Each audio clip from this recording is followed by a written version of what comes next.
Assalamualaikum warahmatullahi wabarakatuh. Perkenalkan, nama saya Wikal Muzbilitul IPA. Saya mahasiswa semester 1 dari jurusan akuntansi di Fakultas Ekonomi dan Bisnis Universitas Islam Syekh Yusuf. Video ini dibuat untuk memenuhi tugas pada mata kuliah Pendidikan Pancasila. Video ini saya akan menjelaskan bagaimana menanamkan nilai Pancasila kepada generasi Z. Oke, terlebih dahulu saya akan menjelaskan apa itu generasi Z. Generasi Z adalah generasi yang lahir antara tahun 2000 sampai 2010. Tapi ada juga yang bilang generasi Z adalah generasi yang lahir antara tahun 2001 sampai 2015.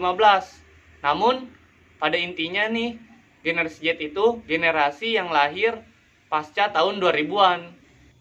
Generasi Z benar-benar generasi pertama di era digital, smartphone, dan sosial media sudah tidak dilihat hanya perangkat saja oleh generasi Z, melainkan sebagai gaya hidup atau cara hidup. Generasi ini cenderung lebih mandiri, lebih toleran terhadap perbedaan kultur, dan lebih peduli terhadap lingkungan sekitar. Tapi generasi Z yang terkenal lebih mandiri, lebih toleran, lebih peduli lingkungan sekitar, ternyata mempunyai sifat kekurangan juga nih. Nah, di sini juga saya akan menjelaskan sifat kekurangan generasi Z. Yang pertama, generasi Z cenderung lebih individualis, lebih egosentris, dan semuanya ingin instan, tidak menghargai proses. Nah, setelah saya menjelaskan apa itu generasi Z, selanjutnya saya akan menjelaskan bagaimana caranya menanamkan nilai Pancasila kepada generasi Z. Cara menanamkannya juga nih mempunyai strategi khusus, seperti memanfaatkan platform media sosial dan teknologi informasi. Nah, cara ini merupakan metode efektif untuk menanamkan nilai Pancasila kepada generasi Z, seperti konten-konten yang bersifat positif. Contohnya konten ketuhanan, kemanusiaan, persatuan, kerakyatan, dan keadilan. Nah, konten-konten seperti itu secara tidak langsung bisa menanamkan nilai Pancasila kepada generasi Z yang sering berada di sosial media.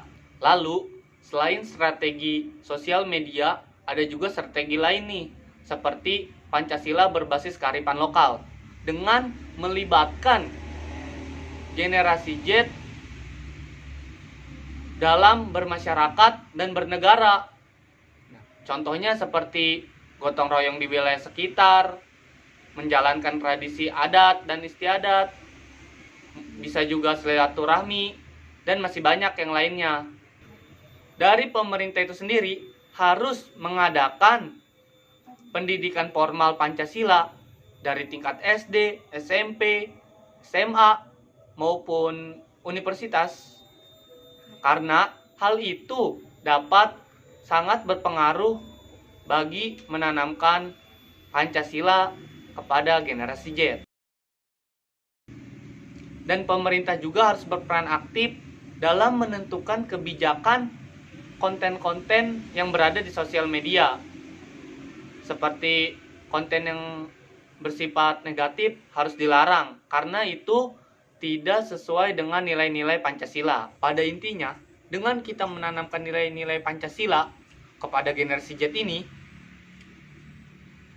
akan membuat mereka semakin pintar, mempunyai sikap toleran yang lebih, mempunyai literasi keagamaan yang baik.